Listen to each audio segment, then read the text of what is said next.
l'escale de Paris. Le représentant est monté à bord. Il m'a dit, commandant, venez avec moi.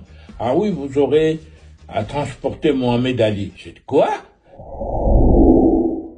Je m'appelle Simon Dias-Odoa et je suis né à Léopoldville, actuellement Kinshasa, le 14 novembre 1942. À l'époque, le Congo était une colonie belge et donc je suis né pendant la colonisation. Tout le monde savait ce qu'il pouvait faire, ce qu'il ne pouvait pas faire. Tout ce que moi je me rappelle, c'est qu'à partir de 17h30 ou 18h à l'époque, tout ce qui n'était pas blanc devait quitter la ville blanche pour rejoindre la cité indigène, sauf les quelques Congolais qui étaient spécialement autorisés à rester. Tous les Congolais savaient qu'à 18h, ils devaient quitter. S'ils se faisaient attraper, ils risquaient même la prison. À l'époque, le noir était limité à l'école moyenne. Ça veut dire qu'après l'école primaire, quand vous alliez faire vos études supérieures, ils étaient limités à 4 ans. Donc, vous ne pouviez pas, par exemple, quand on prend les cas de la médecine, un noir qui s'est lancé dans le domaine médical, après 4 ans d'études, on le nommait assistant médical. Il ne devenait pas docteur. Il assistait le docteur blanc, mais lui était assistant médical. Il était limité à la fonction d'assistant médical. C'était fait exprès. Dans beaucoup de domaines, c'était pas seulement spécifique à ça. C'est quoi le but? Mais pour séparer les communautés, montrer que le blanc pouvait faire ça et que les autres étaient limités à cela. Je me rappelle quand j'étais en 6e primaire à Sainte-Anne, nous avons reçu la visite des inspecteurs qui venaient de la métropole, tous de Belges. Ils nous ont réunis dans une grande salle et qui ont commencé à nous poser des questions sur ce que nous voulions faire. Plus tard, ils nous ont donné des petits bouts de papier avec un bic, chacun devait écrire ce qu'il voulait. Et moi j'ai dit, je veux être pilote. Et puis les inspecteurs ont ramassé tous les papiers, ils ont commencé à discuter entre eux, et puis sont adressés à la salle. Monsieur Untel, vous souhaitez ceci, vous souhaitez cela. Ils arrivent chez moi. Monsieur Dias-Odoa, je dis oui. Vous voulez devenir pilote? J'ai dit oui, mais c'est pas un métier pour les Congolais, monsieur. Alors, j'ai regardé les inspecteurs, je leur ai dit, je deviendrai pilote. Aucun d'eux ne l'a cru. Il y a eu un éclat de rire général dans la salle. Grâce aux libéraux belges qui ont fait changer les lois en Belgique, la répercussion de ces lois sur la colonie a porté ses fruits. Ils ont permis maintenant aux Noirs de faire 6 ans d'études secondaires. Grâce aux Athénées,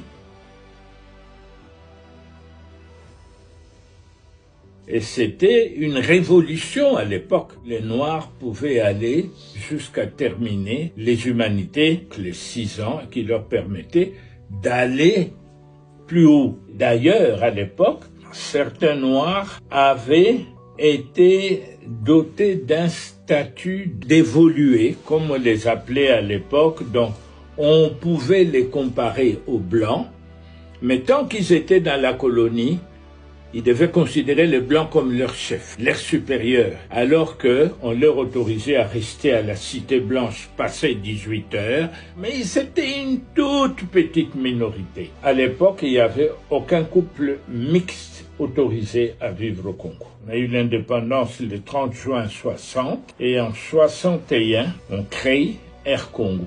Et là, je vois que la nouvelle compagnie cherchait des candidats pilotes qui devaient être envoyés en formation en Europe. Et sans rien dire à mes parents, je me suis présenté, on m'a fait passer des tests et tout. J'ai été retenu, on m'a donné comme condition, tu termines ton année, ta dernière année d'humanité en Belgique. Et c'est comme ça qu'en 61, je me retrouve à l'Athénée de Neuchâtel où j'ai fait ma dernière année d'humanité. Et de là, j'ai été à Liège où on m'a demandé de passer une année spéciale en maths et en physique. Donc, on m'a pris, moi et mon collègue Ilunga, on nous a envoyés à Liège, puis nous nous sommes présentés à l'école d'aviation civile où nous avons été retenus et nous avons suivi notre formation comme pilote d'avion. J'ai voulu devenir pilote et je suis devenu le pilote que j'ai voulu être.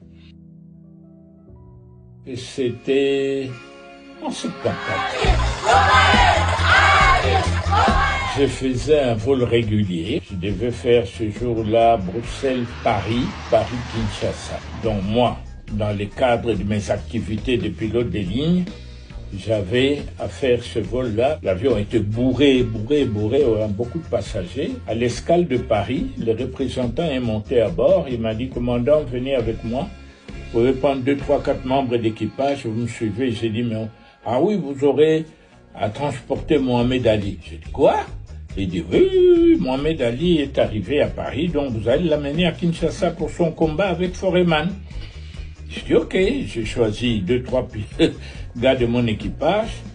On sort de l'avion, il y avait une salle là, je vois plein de monde autour d'un monsieur qui faisait un genre de show là au milieu. Et on m'amène devant Mohamed Ali, on me présente et tout. Alors les gars se retournent vers moi et disent, ah, c'est vous qui allez me piloter Oui, c'est nous. Mais il dit, oh, mais c'est extraordinaire.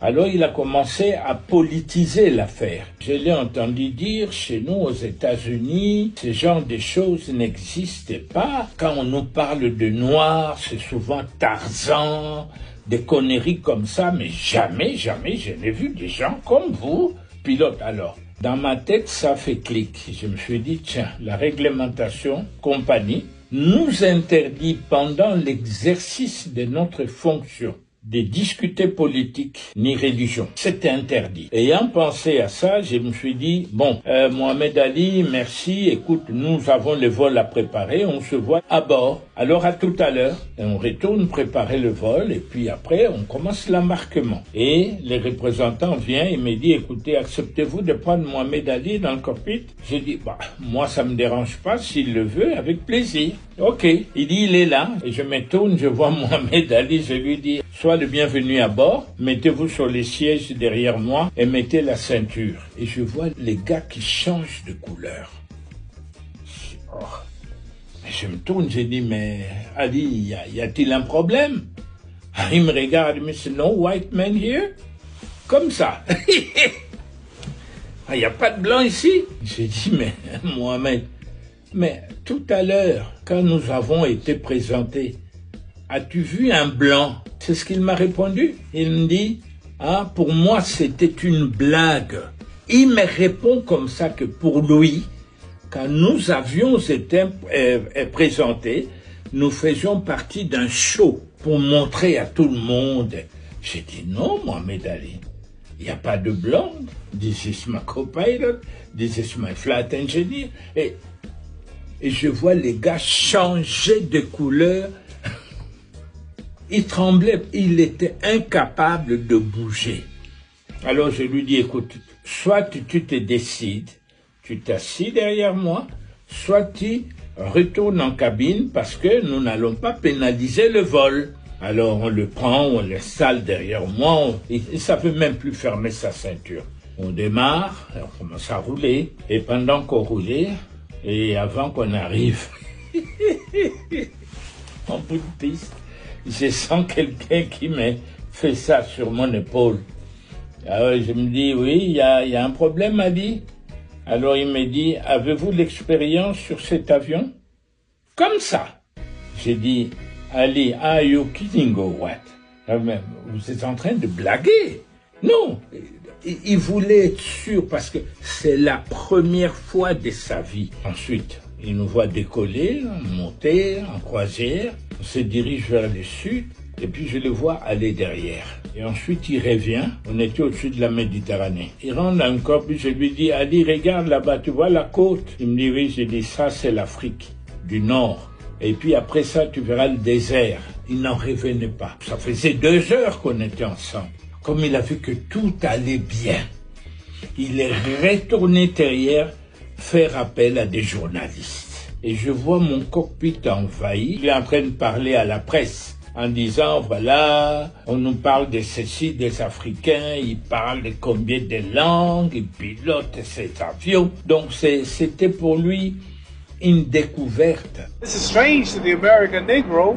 We never dreamed of this.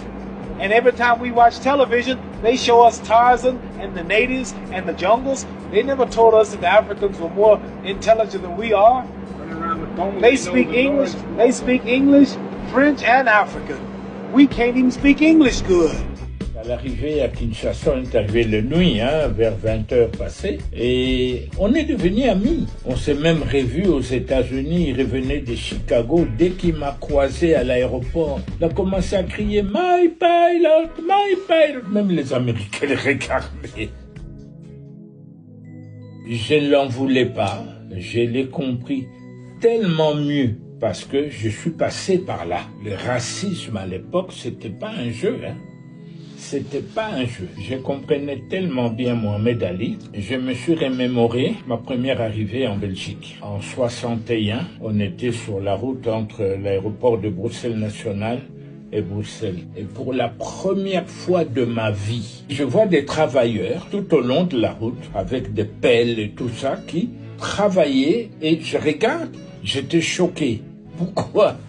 Tu vois un colonisé qui est indépendant depuis 1 an, qui de toute sa vie n'a jamais vu un blanc faire du travail manuel. Je vois ces blancs en train de creuser. Oh, même eux aussi font le travail qui s'exige de nous en Afrique. Déjà, à ces jours-là, j'étais choqué par la première réalité de la vie que je voyais vis-à-vis des gens que je considérais comme supérieurs. Et j'ai compris beaucoup de choses ce jour-là. Certaines réalités de la vie qu'on cache à certaines personnes. On veut faire de certains des dieux alors qu'ils ne le sont pas. D'autres, on veut les abrutir alors qu'ils ne sont pas abrutis. Et c'est à partir de ce moment-là que j'ai compris qu'on est tous manipulables. Qui que vous soyez, c'est une question d'être manipulé ou pas. Et j'ai compris les réactions qu'Ali avait ce jour-là en faisant ces liens, moi qui sortais de la colonisation.